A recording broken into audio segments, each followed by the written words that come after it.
Boa noite, eu vou estar apresentando o trabalho Harmonia de Cores e Fontes, né? Sou o Walter Júnior Guimarães Granel, aluno do Instituto Federal de São Paulo, Campus Barretos, do curso de Especialização em Desenvolvimento de Sistemas para Internet e Dispositivos Móveis. Estou apresentando o trabalho sobre harmonia de cores e fontes. Fiz alguns tópicos aqui para a gente estar abordando, uma introdução, né? As características de cores e fontes, né?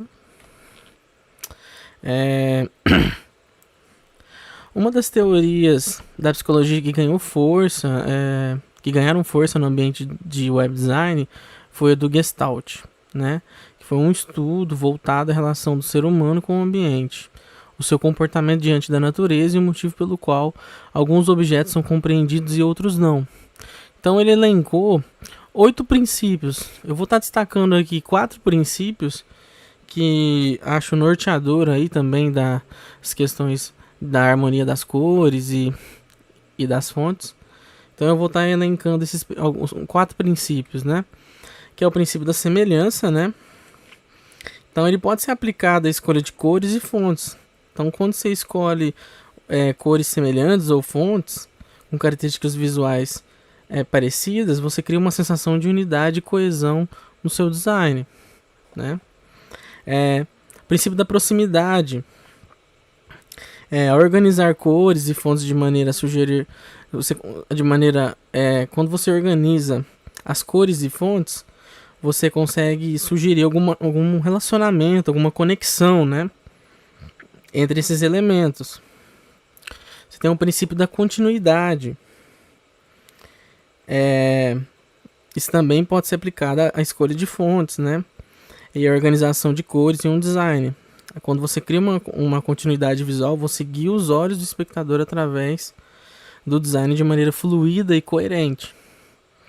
O princípio do fechamento, que sugere que as pessoas tenham uma tendência a perceber formas completas, mesmo quando partes estão faltando. Aqui no caso, são manchas pretas que dá o aspecto que é um cachorro, né? Então isso pode ser também explorado na escolha de fontes e cores, né? Para criar designs que parecem integrados e completos. Mesmo que haja algum espaço ausente, algum elemento ausente, e dá uma sensação de preenchimento, de fechamento, né? As cores, né? As cores têm suas propriedades, que é a matiz, né? Que é a cor propriamente dita, né? Que é o resultado da percepção da luz refletida. A saturação, que é o grau de pureza da cor, né? Quanto mais quantidade de cinza, a cor é mais impura, né? Quanto menor a quantidade de cinza, a cor é mais pura. O brilho, né? É a maior claridade. Quanto mais voltado ao branco, ele tem maior luminosidade. Quanto menor luz, quanto menos luz, ele está mais incidente ao preto. E dentre a harmonia das cores, a gente pode colocar a teoria da psicologia das cores, da Eva Eller, né? Que foi uma pesquisa histórico-cultural que entrevistou 2.000 alemãs que possuem entre 18 e 97 anos. E identificou alguns padrões, algumas percepções naturais, intrínsecas nas pessoas, né? E outras que são fruto de construção cultural e que tem variação conforme o tempo, a cultura, o relacionamento com a cultura e com as pessoas, né? Esse trabalho foi muito importante e é muito utilizado no marketing, né? E também, com base nisso, o desenvolvedor web, o web design, o front-end, ele também tem que entender a importância dessas cores e o que essas cores representam, né? Coloquei aqui uma tabela com a importância das cores, os adjetivos, né? No caso aqui o vermelho apresenta excitação, juventude, coragem, né? E vários outros aspectos para cada cor. Dentro disso existe também a teoria das cores. como é que você vai aplicar essas cores, quais são as cores que criam uma harmonia no seu desenvolvimento. Existem vários tipos de círculos cromáticos, que é esse que está aqui no slide. Mas o mais famoso é o do Isaac Newton, que é esse que ele desenvolveu que está aqui. Então ele define as cores primárias, né, que são as cores puras, que é o amarelo, vermelho e azul. As cores secundárias, que é a união das duas cores primárias, misturadas em iguais proporções. As cores terciárias, que são oriundas da união de uma cor primária e outra secundária. E dá esse desenvolvimento do círculo cromático. Então existem várias formas de você criar uma harmonia entre as cores, né? Várias técnicas, ferramentas no caso. No caso ali você pode criar cores análogas, que são cores que estão próximas uma das outras. Cores complementares, que são pares de cor opostos, né? Que quando você quer dar algum destaque, você pode utilizar essas cores opostas, né? O esquema de cores quadradas são combinações de 4 cores equidistantes formando um quadrado no círculo cromático. Triade, que forma um triângulo equilátero, né? Então existem várias formas de você desenvolver uma paleta de cores harmoniosa. Você pode fazer também monocromático. Então eu coloquei 4 exemplos aqui de modelos para criação, né, de cores, uma paleta de cores. Aqui eu coloquei uma tirinha, né, falando sobre como o visual é importante aí pro usuário, pro cliente, né.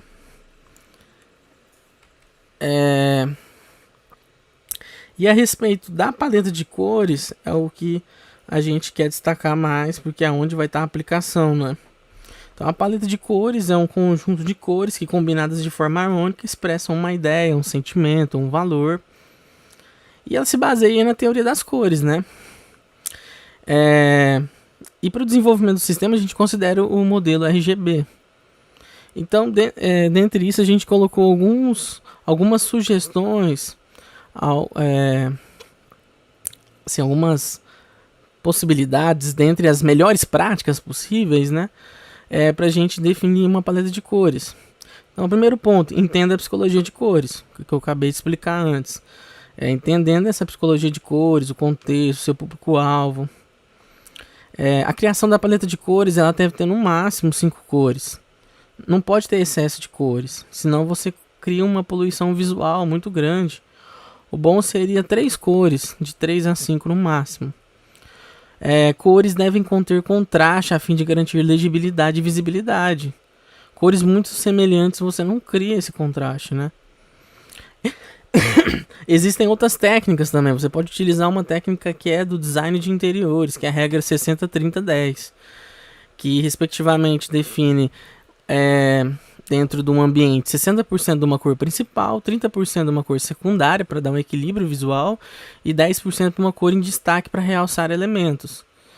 Quem utiliza essa técnica é o Banco Inter. Você pode ver que lá no site do banco ou no aplicativo basicamente são 3 cores, laranja, branco e eu não vou saber a outra cor, mas basicamente são poucas cores e deixam um layout muito bonito, né? Também existem várias ferramentas para criação de paletas. Coloquei algumas ferramentas, né, alguns exemplos. E outra característica muito importante é fazer o teste de acessibilidade das cores, né? Porque essa harmonia também deve atender a um público que tem algum problema, alguma deficiência visual, né?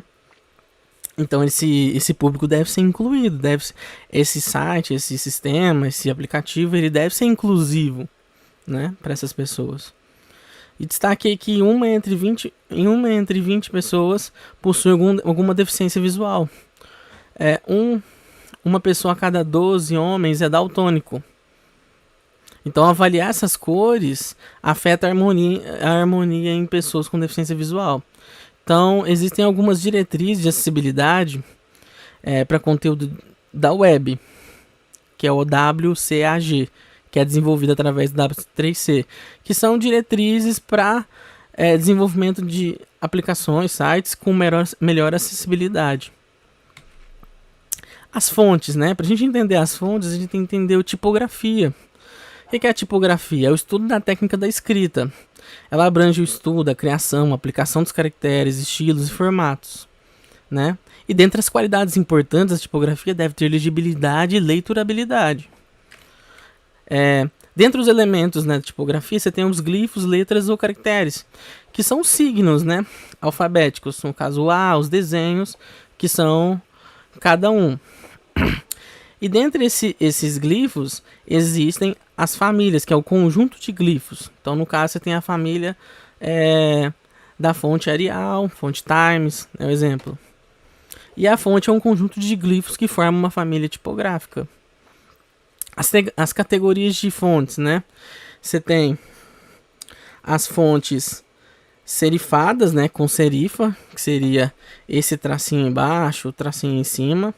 Seriam serifados, que são adequados para grandes volumes de texto físico ou quando usado em telas. Aplica-se em fontes grandes, né? Ela transmite seriedade, tradição, confiança e sabedoria, né? Um exemplo de fonte serifa seria Times, né? Fonte sem serifa, não tem os pezinhos, né? São indicados para títulos, chamadas, textos em aplicações digitais. Ela passa uma sensação de modernidade, minimalismo, jovialidade. A gente pode dizer um exemplo de fonte Arial. Fonte script ou cursiva, né, manuscrita. Ela oferece delicadeza, simula tipo uma escrita à mão e são indicados para títulos, assinaturas, né? Ela possui uma escrita elegante, sedutora. Fontes Dingbats são compostas por símbolos diversos no lugar das letras do alfabeto, né? Além disso, você tem os estilos das fontes, que é o negrito, itálico, sublinhado. No caso, o negrito é quando você quer dar ênfase a alguma coisa, força, potência, você destaca em negrito.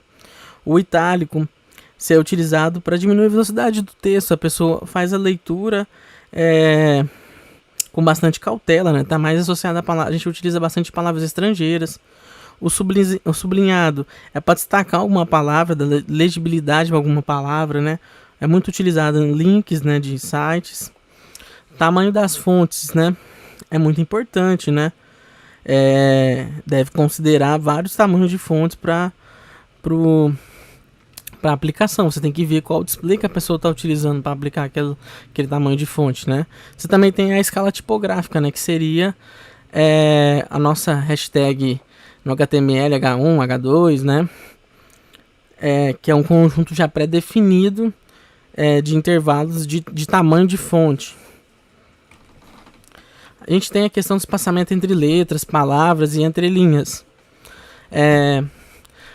Então, quando você tem um problema de espaçamento, quando você coloca um espaçamento você coloca um espaçamento pequeno entre as letras, entre as linhas, você pode gerar um texto muito confuso, ilegível, né? Tem as questões também da tipografia responsiva, né? Que oferece um conjunto de tamanhos